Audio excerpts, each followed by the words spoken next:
Electric lines of force. Electric lines of force.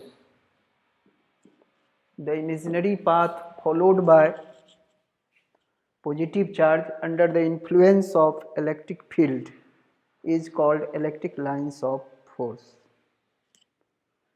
Some important properties of electric lines of force. First, electric lines of force always emerges from positive and ended at negative. That is from positive charge, positive into negative end.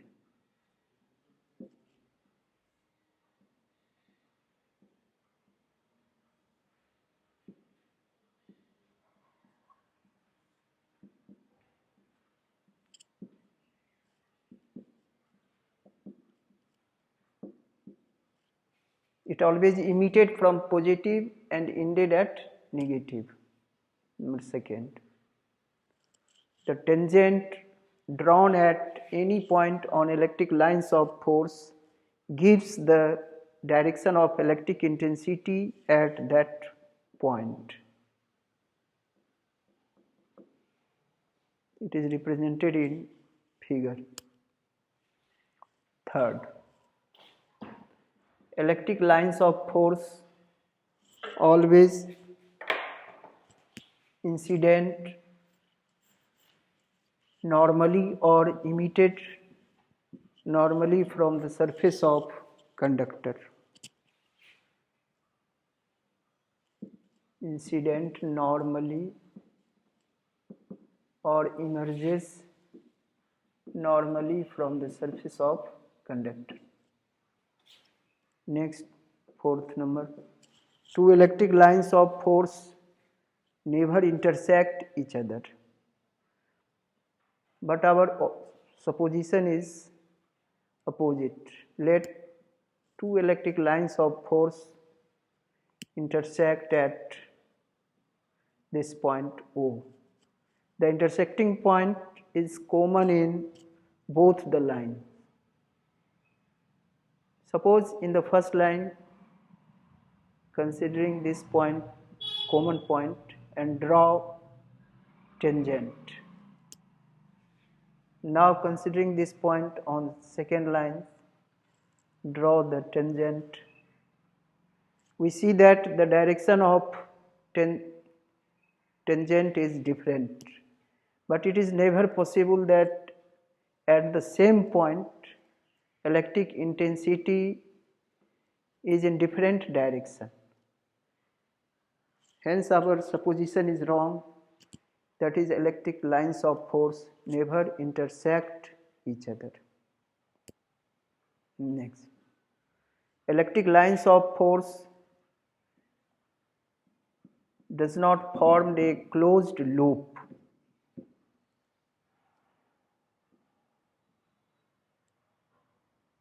It is different from magnetic lines of force. In magnetic lines of force, magnetic lines formed closed loop. It is the difference between electric and magnetic lines of force.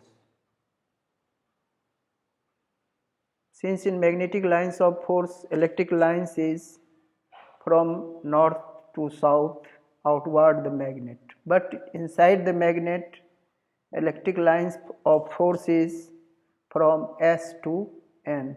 Therefore, in magnetic lines of force form closed loop, but in electrostatics electric lines of force does not form closed loop.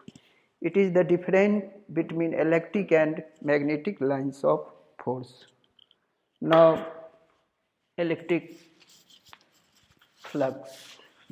Electric flux, the amount of magnetic lines of force passing perpendicularly through the surface is called electric flux. electric flux, it is denoted by phi. Suppose a small surface area is ds, E, then its normal component is E cos theta. That is electric flux phi equal to E dot ds, or phi equal to E ds cos theta, where E is electric intensity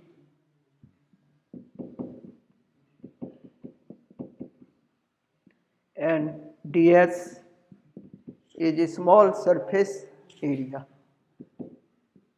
Small surface area.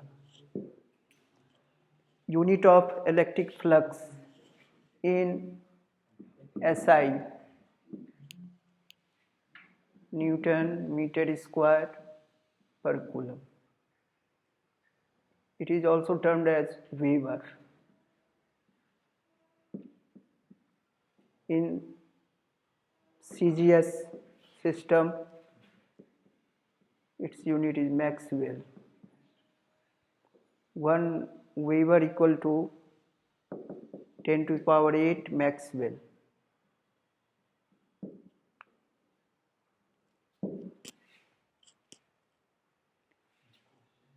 Dimension of electric flux ml T minus 2 L2 I minus 1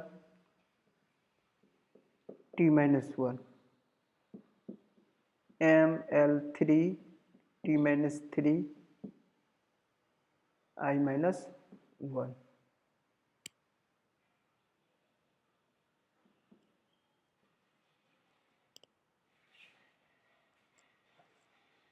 Electric flux is a scalar quantity.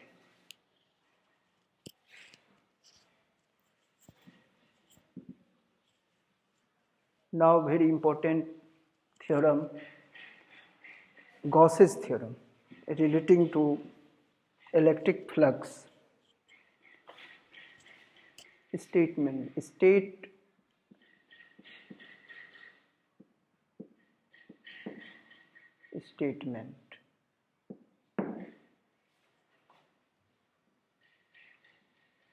Gauss's theorem.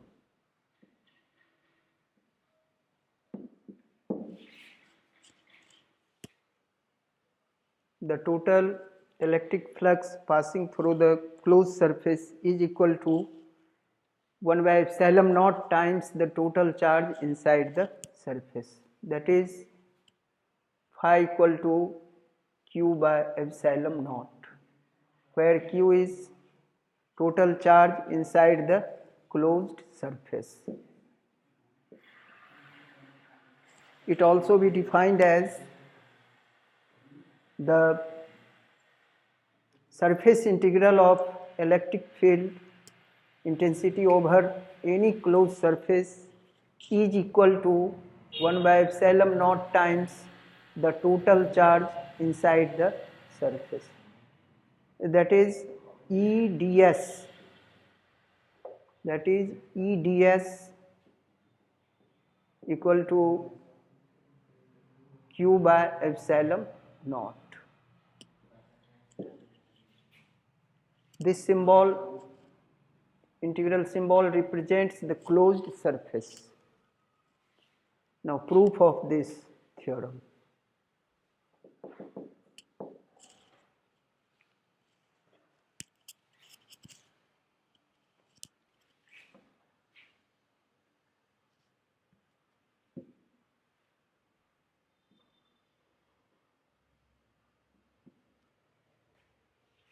Let S is a closed surface inside which plus Q charge is situated. Considering a small surface area ds,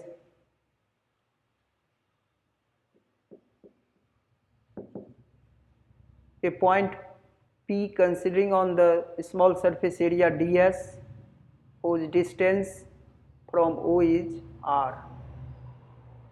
The direction of electric intensity is outward on the surface, but its magnitude is given by E equal to 1 by 4 pi epsilon naught 1 by 4 pi epsilon naught q by r square.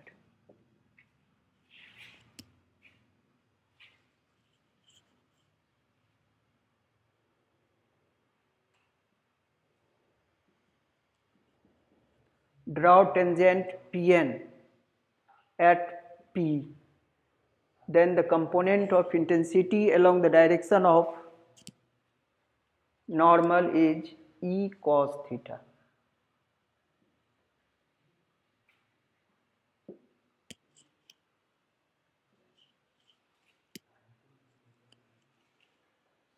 The amount of electric flux passing over the small surface area ds equal to E cos theta into ds. Putting E from equation first, 1 by 4 pi epsilon naught q by r square cos theta ds. 1 by 4 pi epsilon naught q ds cos theta by r square. The term ds cos theta is solid angle made by small surface ds at the center O. It is denoted by d omega. That is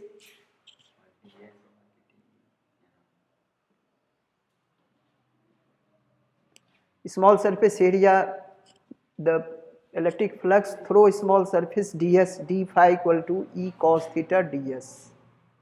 If putting value of E and the term E ds cos theta by dr square is equal to d omega.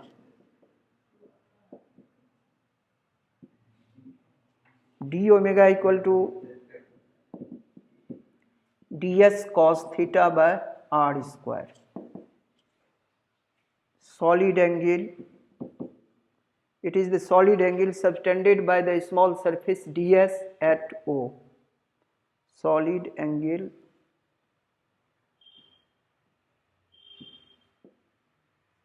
subtended at O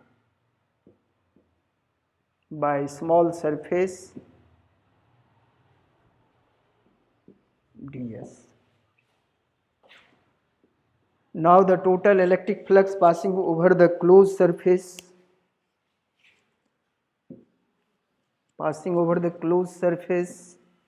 phi equal to integrating the above term d phi 1 by 4 pi epsilon naught q into d omega, or phi equal to 1 by 4 pi epsilon naught q d omega.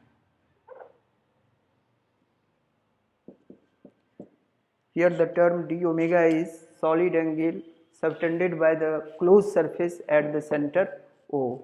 Its value is 4 pi, that is integration d omega equal to 4 pi epsilon naught q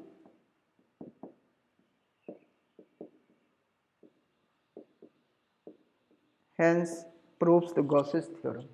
That is, the total electric flux passing over the closed surface is equal to 1 by epsilon naught times the total charge inside the surface.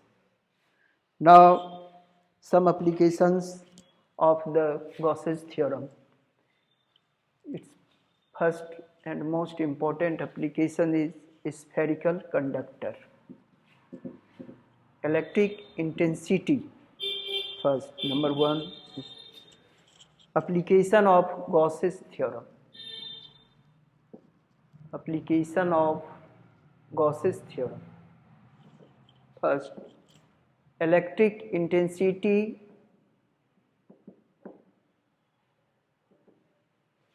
at any point due to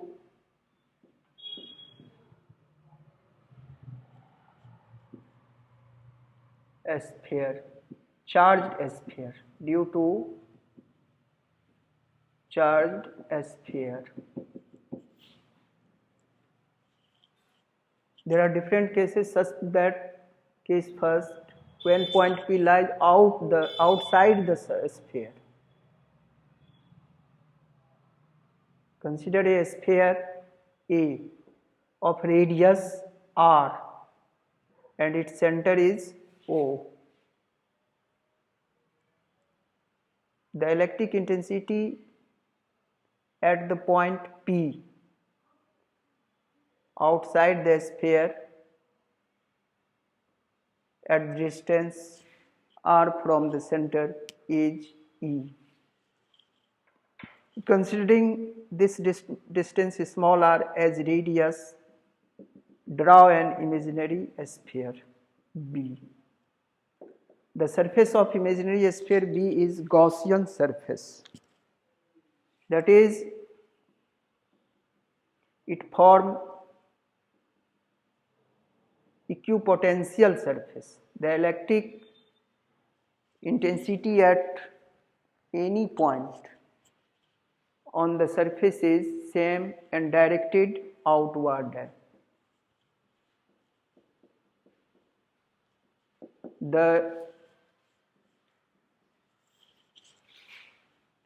surface area of imaginary sphere is ds equal to 4 pi r square. The total electric flux passing over the imaginary surface phi equal to E ds, that is 4 pi r square from Gauss's theorem. From Gauss's theorem.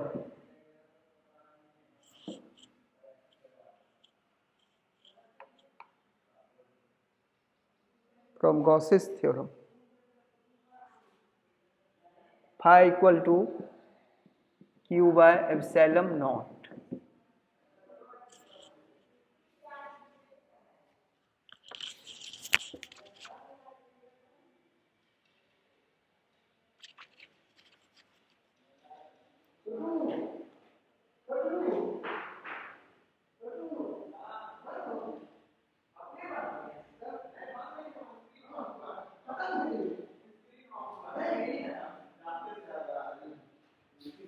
Screen timing को बढ़ा दो, कहाँ से बढ़ता है?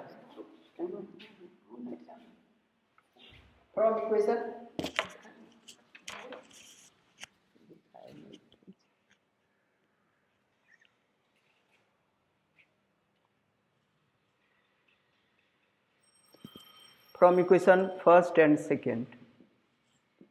From equation first and second. E 4 pi r square equal to Q by epsilon naught. Therefore, E equal to 1 by 4 pi epsilon naught Q by, this is the value of electric intensity outside the sphere. Case second. Case second, if point P lies on the charge sphere, that is small r equal to capital R. From equation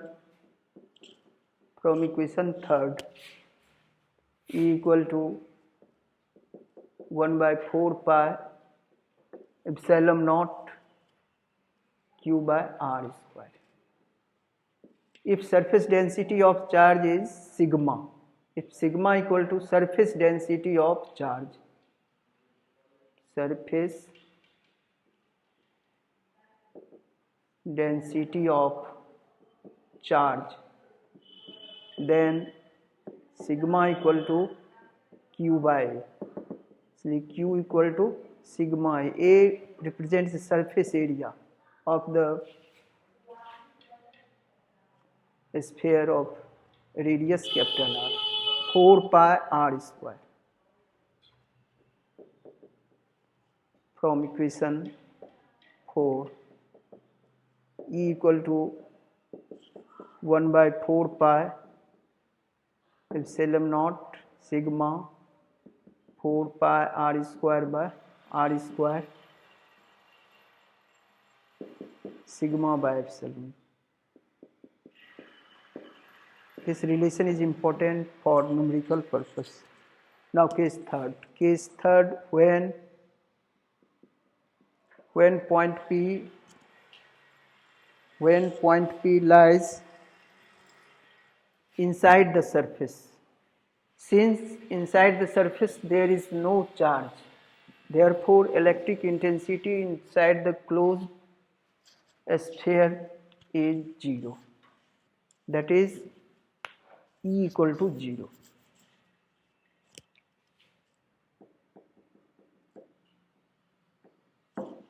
Now next application, electric intensity at any point due to long charged cylinder or wire.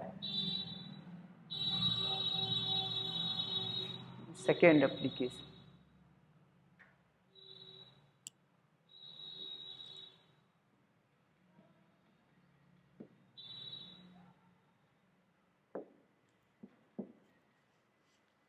Electric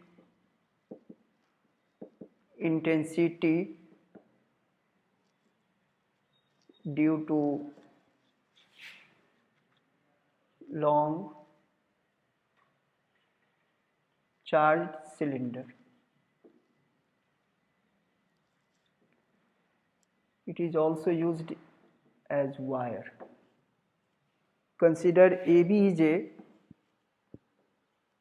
long cylinder whose axis is YY dash and radius is capital R. From the axis, a point P lies at the distance R, at which we have to obtain electric intensity. Considering small r as radius, draw an imaginary cylinder CD.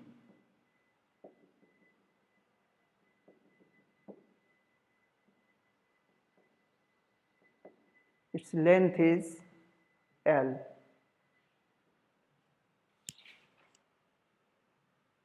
The surface area of imaginary cylinder is equipotential, that is formed Gaussian surface. Therefore, electric intensity at any point on the imaginary cylinder is same. The surface area of imaginary cylinder ds equal to 2 pi r L. 2 pi r L. That it is the surface area of cylinder. The electric flux passing through the imaginary cylinder phi equal to E ds. E 2 pi r L from Gauss's theorem.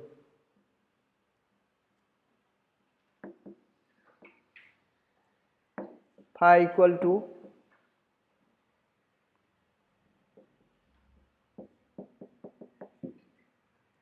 where Q is the charge per unit length, therefore the total charge is QL.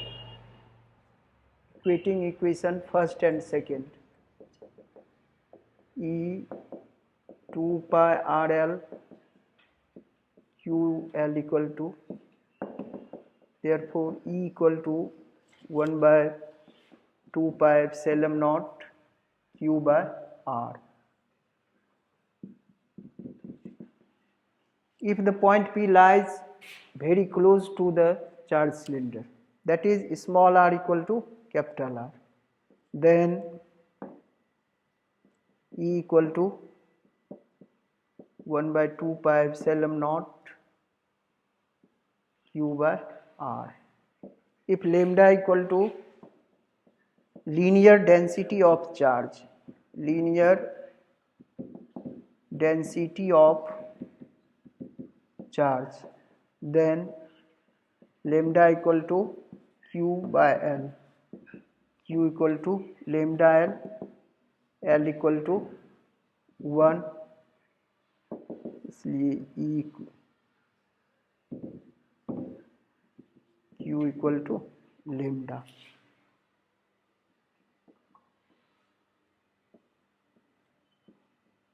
From equation 4, E equal to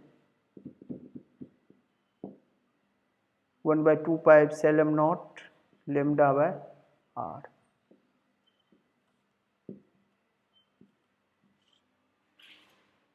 Now third application. Third application, derivation of Coulomb's law from Gauss's theorem.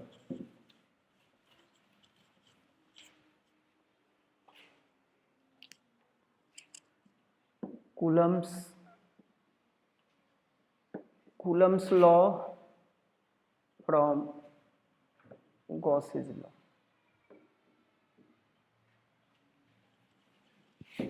Consider a point charge Q at O, due to which electric field is produced. The electric field is roughly at distance small r. This distance small r is taken as radius and draw imaginary surface.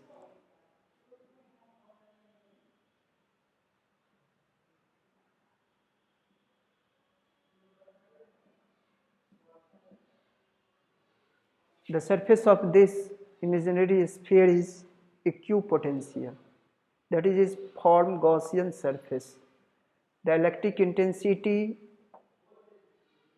is outside the E. Suppose this charge is Q1.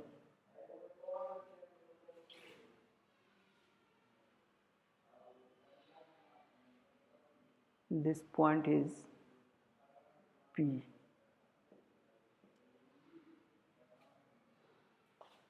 From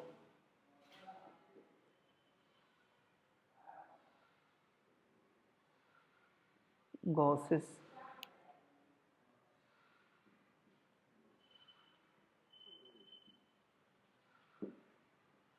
phi equal to Q1 बटे epsilon naught E dot ds. Q1 by epsilon naught or E ds cos theta equal to, since E and ds are in same direction, therefore theta equal to 0 degree, or E ds cos 0 equal to Q naught by epsilon.